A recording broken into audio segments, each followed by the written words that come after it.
continue my analysis of the State of the Union speech by President Obama.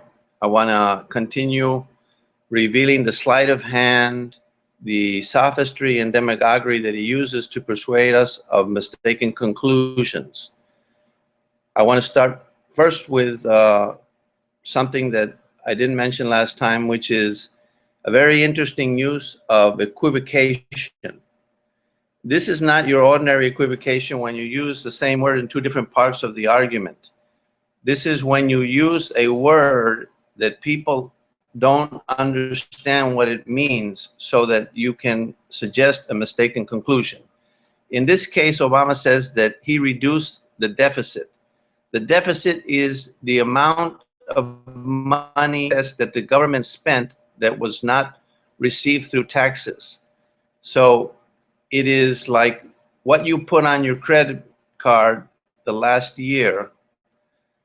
He omits the most important thing, which is the federal debt, which is $18.5 trillion and growing, which he has grown.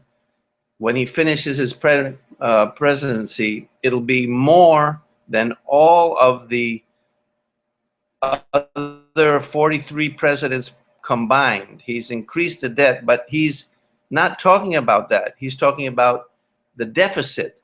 But many people don't realize that. So they think, oh, everything is getting better. No, he just put on less additional debt than he did the year before. And why? Because he started his administration with the biggest deficit, that's right, the biggest deficit ever that any president ever incurred in. And the second year was the same. So he's just come down from enormous deficits to a smaller usual deficit, and the real debt has just increased. As I said before, he's almost doubled it since the time he came into office. And when he leaves, it'll be double. So all by himself, he increased the deficit, the debt, more than all the other 43 presidents combined. And he's crowing about this. So that's an example of a sophisticated kind of equivocation. He doesn't mention important facts like about the economy. So he doesn't mention that the wage growth has been stagnant. He doesn't mention that food stamps have increased, 20 million more people on food stamps. He doesn't talk about that. He doesn't talk about there's many more people on welfare. Really, the state of the economy is not described in the State of the Union. He omits the things that he doesn't, like the national debt and the other things that I mentioned. What are the three things that are most important about the state of an economy and the factors that I contribute to it getting better or worse? The first one is, how much money is the Federal Reserve printing extra? Every dollar that they print is a dollar less than that the rest of the dollars that are out there are going to be worth. So it's like a tax on money. So if it's 2% tax on money, they print 2% more than what's out there compared to what there is out there, then all the rest of the dollars are worth 2% less, which they seem to think is a good thing of 2% inflation. The second thing is the amount of regulation, which, as you know, under the Obama administration has increased under the EPA and under the Obamacare and every other way in which he can think of. But the most important thing that determines the success of an economy is the amount of spending that the federal government is incurring in compared to the amount that is being produced by the economy. So if the government is taking in 25% of, is 5% of the economy, that is very bad and is unsustainable. And every other time when it's got close to that, the economy has stalled. really the economy only needs, for the government to perform its proper functions, it wouldn't need more than 10% of what is being produced. But in other administrations, when they bring that percentage lower than 20, you see that there is economic prosperity, and the weight on the private entrepreneur's back is reduced enough so that they can produce prosperity and success and a great economy. So he didn't mention that. And the fact is that under his administration, the amounts that are taken in and spent by the government are greater than in other administrations. And so that is why our economy hasn't been able to grow very fast. And as I said, the economy did grow, but it's in spite of all these adverse policies that he's instrumented and implemented. So he talks about values in his State of the Union, and he says that he's in favor of equality. Now, one thing that I didn't point out last time was that he doesn't really believe in equality. He believes in affirmative action, for example. So he believes that Black people should be preferred. He believes in set-aside programs. He believes in considering a person's race when the law is applied to them. That's not equality. That is inequality. And as I said before, even regarding equality, if he did believe in it, which I'm pointing out he doesn't, it's equality under the law, which is a value and the foundation of the American system, not equality of condition. These are two different issues. Equivocation when you use the same word in two parts of the argument. So the other thing that I did mention last time was he equivocates on the principle of hard work. I want to explain that a little bit more than I did last time, which is he says that he's in favor of hard work and people getting what they deserve based on their hard work. But that's the first part of the argument, which most people would agree. The second part is the truth of what he really believes and how he uses the principle of hard work. His view is, if in his view, the government's view, you are doing hard work, then you deserve extra help from the government. The government will force other people to give them part of the proceeds of their hard work in order to help these other people that did some hard work. So it's hard work plus. In other words, what you get is does not depend on your hard work. It depends on your hard work and how much the government is willing to take from others to give to you. That's what he really believes. That's redistribution of wealth. And that is contrary to the principle of hard work. That's the opposite. So in foreign policy, I did mention a few things that I wanted to mention, which is that he has simply continued the Bush policy. That's what he's done. And he's reaping all the bad consequences of our interventionist policy, where we want to intervene all over the world. So we went to war in Iraq. He said he was going to get out of there. He didn't get out of there until they kicked him out. Go to war in Afghanistan, the same thing. We stayed there forever until they wouldn't have us anymore. He went to war with Libya. He's in the war with Syria. This interventionist policy is counter. And the latest boogaboo, which is ISIL, like they like to say, ISIL, well, is simply the consequence of our interventionism. That's what produced ISIL. Let's go through the facts. When Saddam Hussein was in power, there was no ISIL. There was absolutely no ISIL. How did ISIL get created? Well, after we defeated Saddam Hussein, we sided with the Shiites. And so what did the Sunnis do? They started to organize, rebel, try to get their own power through, they started to bomb and attack and terrorist attacks against their opponents, the Shiites. You know, the Shiites and the Sunnis are at war, and we're choosing one side in one conflict, and then we choose a different side in the other conflict. And so it's hopeless because both of them are run by murderous thugs, and it gives you to ally yourself with either of them. In fact, supposedly, according to a lot of people, the biggest threat in the world is Iran. Guess what? They're Shiites. But what did we do? We destroyed the only counterweight that there was in the region, which was Saddam Hussein, a Sunni.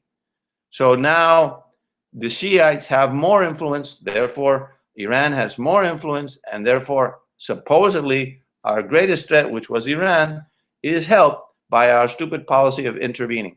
So anyway, getting back to ISIS or ISIL. There was no ISIL. What happened? The Sunnis started to organize, and they started to get all these arms that we're putting into Iraq fall into the hands of the Sunnis eventually. They go to Syria, they start their little war over there, they get some power, then they attack Iraq. What happened with the great trained army that we trained for 10 years? We army for 10 years when they faced a motivated opponent like ISIL. They dropped their American weapons and ran. So that was great. Now we fueled ISIL with American weapons. So we are the ones that created ISIL, and now we're in a war with ISIL. It's obvious the situation is worse than if we had just stayed out of Iraq. And if we didn't stay out of Iraq, if we had just left quickly, like Rand Paul wanted to do. So anyway, another example of that is our intervention in Libya. Well, we intervened in Libya, and what happened? Now Libya is a mess. We were better off with that horrible dictator, Gaddafi. Now, these are horrible dictators, but the people that supplant them, horrible dictators. That's the choice. That's why we shouldn't be involved. It's irrelevant. And we don't have to be there for them to sell us their oil. We always get the oil anyway. And none of these interventions ever gained us one drop of free oil or 1 ounce of gold or anything except a headache, a lot of people losing their lives, a lot of people having to pay a lot more taxes because of all the supporting these military activities. The only people that made some money is the military industrial complex, like Eisenhower warned us against. The people that make the armaments, that make the deals, they go over there and they reap some benefits. The American people and America is in a total deficit. And not only that, but increased the hate towards our country. Thousands of people hate us more now than before because of all these interventions. So that's the result of this interventionist policy that Bush was following and that Barack Obama decided to continue. Now, if people say we're over there intervening because we want to fight them over there, that's nonsense, absolute nonsense. The threat of terrorism is greater now because we created more enemies and we have continued this interventionist policy. The reason why the terrorists attack us is because they want us out of the Mideast. Why? As I said before, because they're on either Sunnis or Shiites or whatever, and they're either fundamentalists or they're monarchists. And in order for, say, the fundamentalists, which are the ones that are doing the terrorist attacks, Islamic radical terrorists, those guys, they want us out of Saudi Arabia for years. Why? Because we were protecting that monarchy.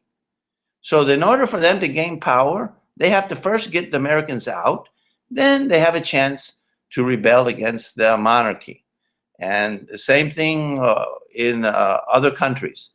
So basically, we are siding with one group which is against the fundamentalists. So in order to get our attention, they commit terrorist acts. Now, if we did what they have told us 100 times each time they commit a terrorist act, they say, if you left Mideast, if you stopped intervening here, we wouldn't do these terrorist attacks. If we just did that, the risk of terrorism here in the United States would be almost nil. It would be like it is in China, where they hardly ever anybody does a terrorist attack, at least not a Muslim fundamentalist terrorist attack. Anyway, we don't do that. Why? Because the terrorists are bad, they're evil, which is true, murderous thugs.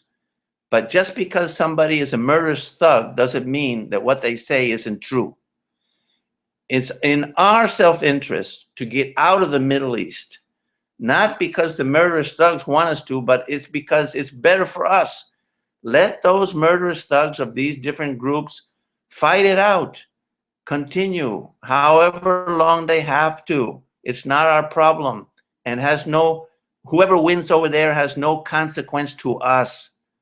It's absolutely irrelevant. In fact, if your worry is terror, the risk is greater now, so the State of the Union is worse now, then what we should do is get out of there.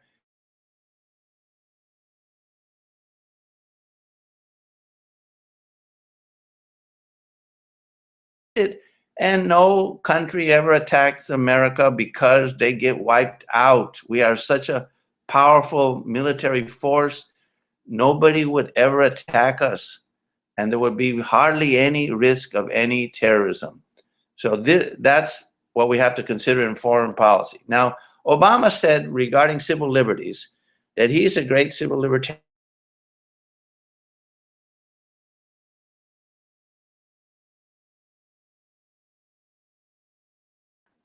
He's the one who ran the NSA. He was aware of that. That is a constant violation of our civil liberties. That's a good example of government lawlessness. He was violating the Constitution, the Fourth Amendment, unreasonable searches and seizures without any probable cause, by spying on all the Americans without any warrant, without any probable cause. It's ridiculous. Now, he says he's a great civil libertarian. Why didn't he do something about it? Why didn't he stop it? Why did he, 2009 he didn't, 2010, 2011. So finally, Snowden comes out and tells us all what's really going on. And now he wants to put Snowden in jail, but now he wants to talk about it and he wants to do a study. Why did he do it before? Because he's not committed to, and so the State of the Union regarding civil liberties is worse now than before. Why? Because you continue to implement that illegal program where Patriot Act wiped out fundamental civil liberties, habeas corpus, a trial, public trial. All these things have been gone to the wayside. So civil liberties, it's a worse situation now than before. Finally, I'd like to say that Obama gave a good recommendation. He said we should have debates that debate the merits of the public policies, and we should discuss their merits and will not be partisan. Just discuss them in a good, cordial manner, respecting the disagreements of our fellow adversaries or opponents or whatever. Well, did he do that? Is he doing that? Does he ever do any public debating with anybody about any policy since he won the campaign, which he's proud to tell us? No. So the place where the debate's supposed to be going on is in the Senate. But his pal, Harry Reid, shut down all the debate. Shut down the debate. Wouldn't that were sent to the Senate by the House?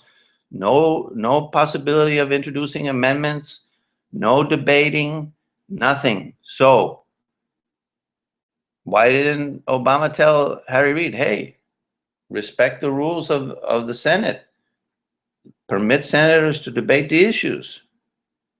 He didn't do that. It was convenient for him politically not to do it, so he didn't do it. He's not really committed to any debating.